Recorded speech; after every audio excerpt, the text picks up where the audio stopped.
Welcome to Books for Success. Today, we're delving into the wisdom within Paradise Lost by John Milton. Paradise Lost is an early classic of English literature.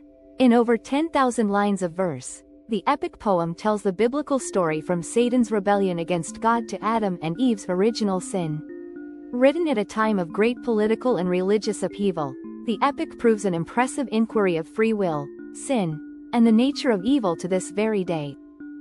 Before we begin, subscribe and ring the bell for notifications if you want to keep receiving the knowledge of book summaries about health, wealth, love, psychology, and much more.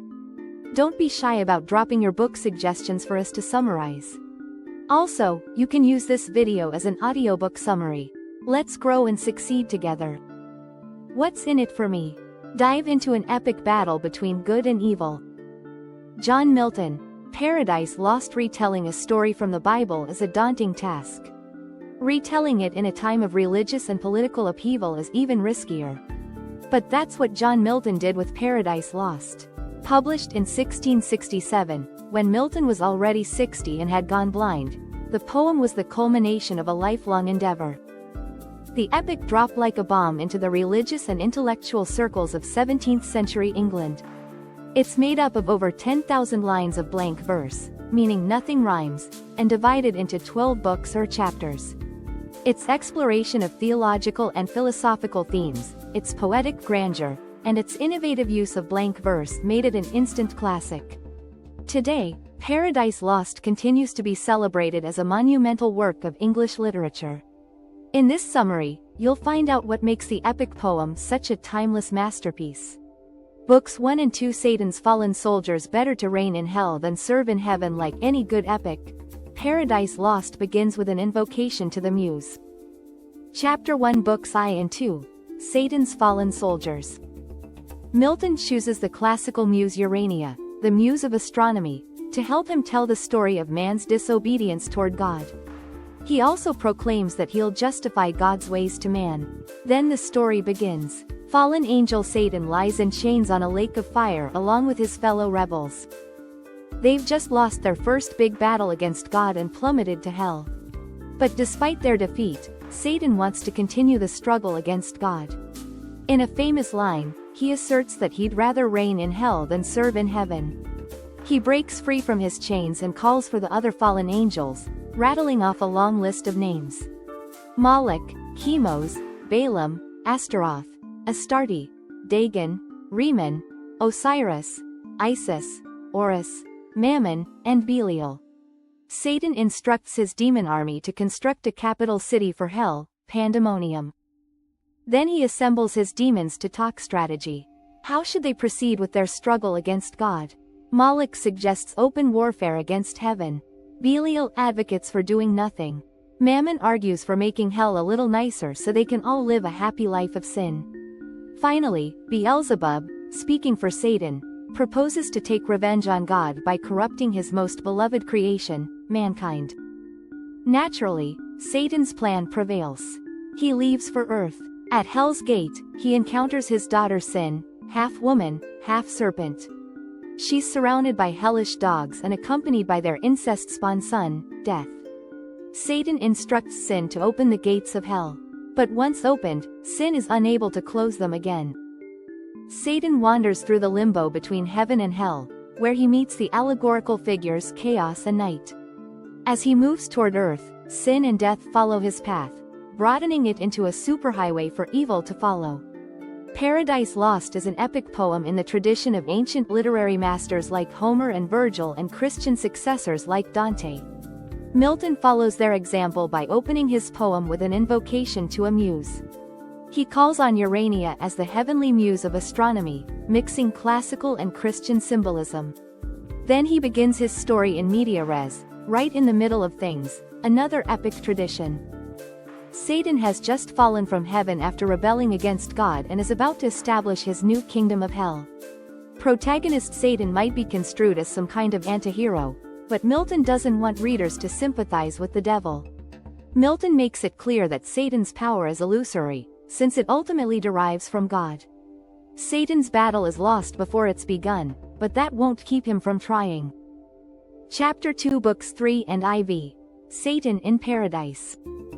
In Book 3, the focus shifts to heaven, where God and the Son observe Satan approaching earth. They hold a heavenly council, discussing how humankind will fare in the face of temptation. God knows that Adam and Eve will fail the test and is determined to hold them accountable, unless someone is willing to die for their sins. Luckily, the Son readily volunteers to do just that. The scene then transitions to Satan, perched at the border between earth and chaos, pondering his evil intentions. He spots the archangel Uriel and disguises himself as a cherub, a lower-level angel, to ask where to find the humans. Satan then breaks into the Garden of Eden, scaling the walls of the big mountain that protects it. Once inside, he perches himself on the tree of life in the form of a cormorant. He can't help but admire the paradise God has created. When he spots Adam and Eve, he takes the forms of a lion and a tiger and follows them to their bowery. Meanwhile, Uriel realizes Satan's deception and alerts Gabriel, who sends 2 angels to intercept Satan. They find him in the form of a toad, whispering nightmares to the sleeping Eve. The angels bring Satan before Gabriel, who questions him about his intentions. Satan claims he was checking out Earth as a potential new home for his demons, but Gabriel won't have any of it. He threatens to drag Satan back to hell in chains. Satan grows furious, and the angels prepare for another battle. But before the situation can escalate, God intervenes. He summons golden scales in the sky that symbolize his divine justice.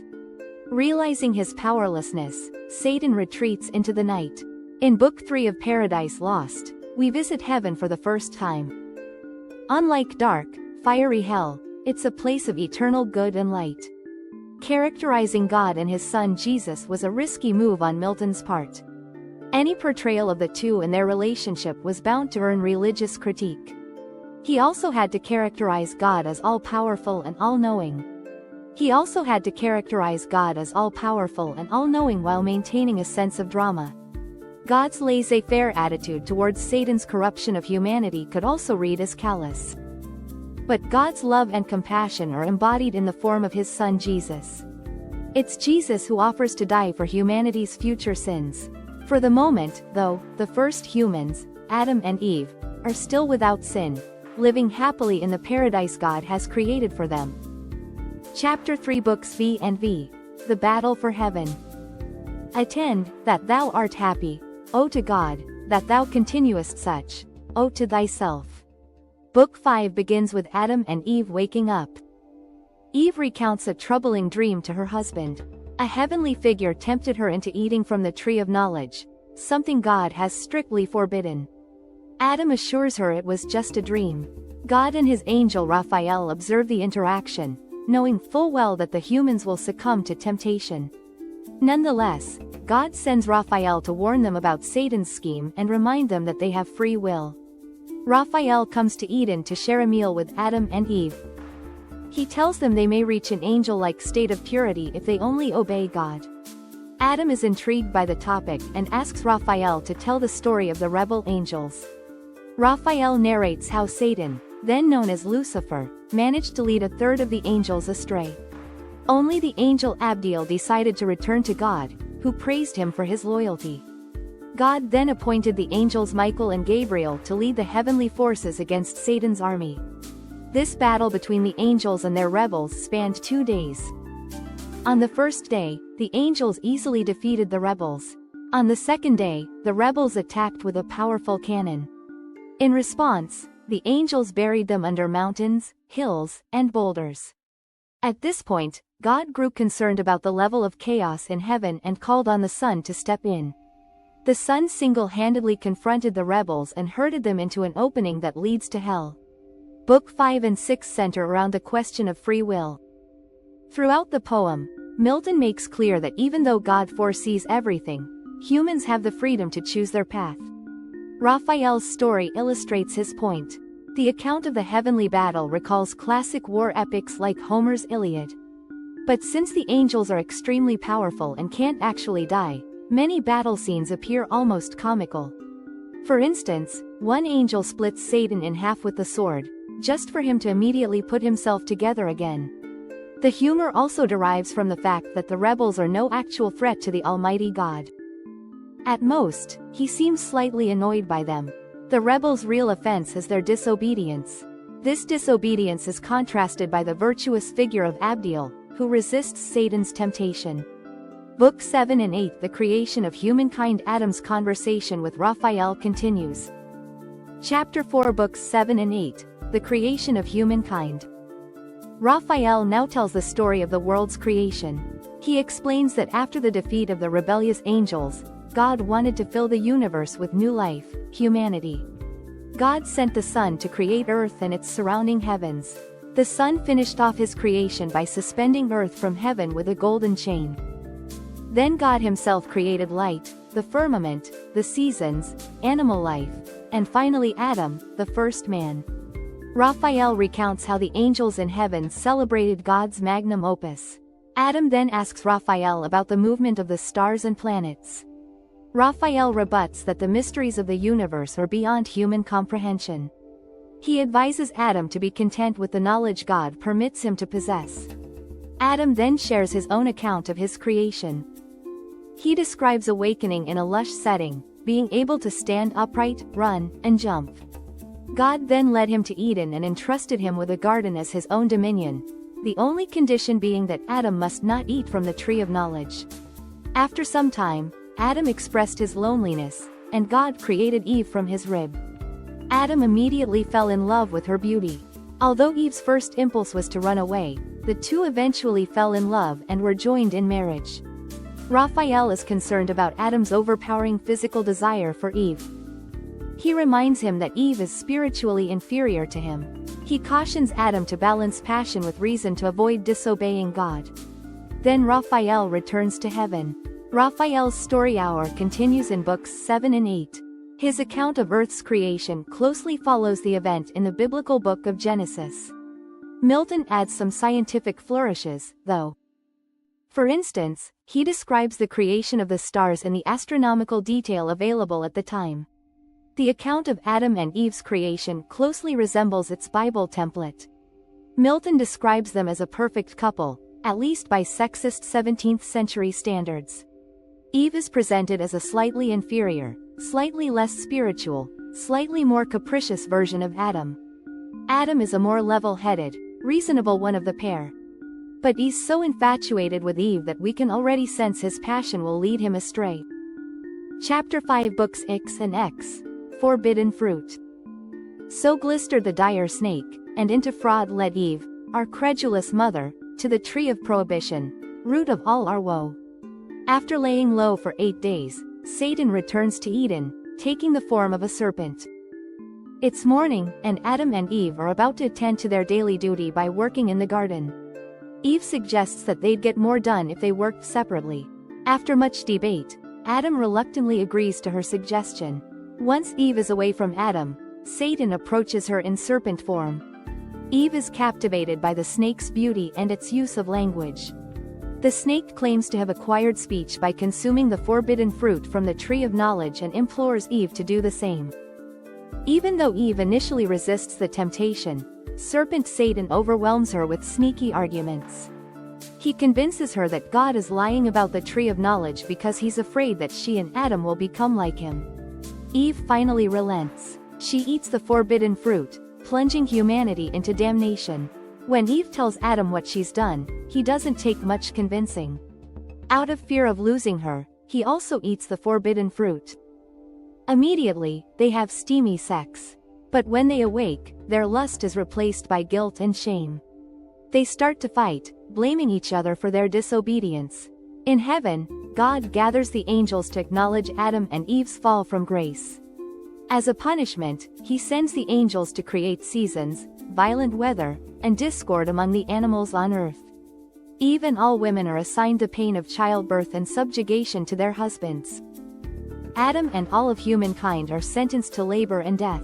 Once more, the sun shows mercy by clothing the naked and ashamed Adam and Eve in animal skins. Meanwhile, sin and death journey to earth on the pathway they've constructed. God decides to let them remain there until Judgment Day. Then he turns Satan and his followers into snakes. On earth, Eve urges Adam to continue loving each other despite their fate. They resolve to keep praying for God's mercy and produce offspring, in the hope that their children will one day defeat Satan. In many ways, books 9 and 10 are the dramatic finale of Paradise Lost. Eve lets herself be tempted by Satan to eat the forbidden fruit, causing mankind's fall from grace. Adam lets himself be swayed by his passion for Eve. God's punishment is harsh. From now on, humanity must deal with death, violent nature, shame, and pain. The paradise of Eden becomes earth as we know it. At the beginning of Book 9, Milton warns that the tone of his Christian epic will now shift toward tragedy. The fall of man is indeed tragic, but there's plenty of hope, too. Even Adam finds solace in the love they have for each other, in their faith, and in creating children of their own. Chapter 6, Books 11 and 12, Paradise Lost. Adam and Eve pray for forgiveness, and their prayers reach God. Once more, the Son offers to make up for mankind's shortcomings through his own death. God accepts the proposal, but he proclaims that Adam and Eve must leave Eden nonetheless. The archangel Michael informs Adam and Eve of God's judgment. Eve mourns the loss of Eden's beauty, while Adam worries about losing his connection with God. Michael assures Adam that God is present everywhere on earth. Michael then guides Adam to a high point in paradise, where he sketches out humanity's future for him. He begins by recounting the story of Cain and Abel, the first sons of Adam and Eve. He emphasizes the destructive power of envy and warns Adam about the dangers of unchecked passions. Michael then describes the rise of mankind, the establishment of cities, and the degeneration of society into corruption and violence.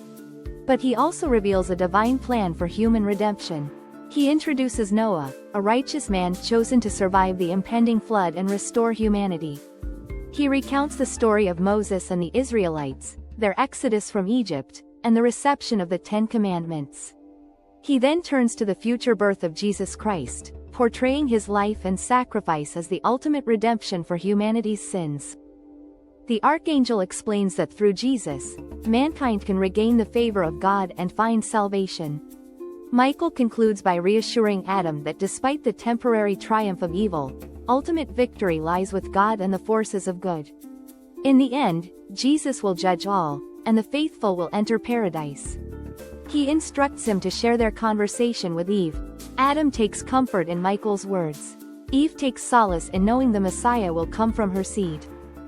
Led by Michael, the couple leaves Eden through its gate. Hand in hand, they venture into a new world. They won't be in paradise, but in the presence of God nonetheless. In these final 2 books of Paradise Lost, Milton speeds through several biblical stories to explore themes of sin, faith, and redemption. The future visions that Michael presents to Adam shows the human condition as an eternal struggle between good and evil. The stories of Cain, the Tower of Babylon, Noah, and Moses underscore that God rewards those who are righteous and remain loyal to him, even in the face of adversity. But the ultimate salvation rests upon the forthcoming sacrifice of Jesus, who will die for humanity's sins. Milton uses these final books to offer his Christian prescription for how humanity can achieve salvation after all. Through embracing virtue, patience, love, and most importantly, faith in God. Final words. The key message here is that Paradise Lost is a monumental literary classic. The epic poem retells the biblical story of the fall of man, exploring a timeless battle between good and evil. At the heart of the narrative is Satan, the fallen angel who led a rebellion against God. Satan leaves his newly created home in hell to cause chaos among the first humans in the Garden of Eden. Disguised as a snake, he lures Eve into eating the forbidden fruit from the tree of knowledge. As a result, God lets evil, death, and sin enter earth. But he also offers a road to redemption. He promises those who live a righteous life devoted to him will receive salvation. Adam and Eve must leave the Garden of Eden. Thanks for being part of our insightful voyage. If our summary piqued your interest, we encourage you to dive into the complete book for a deeper understanding. Don't forget to like this video, subscribe for more content if you're new here, and share it with others who might find it valuable. Keep on reading, discovering, and advancing until our next adventure.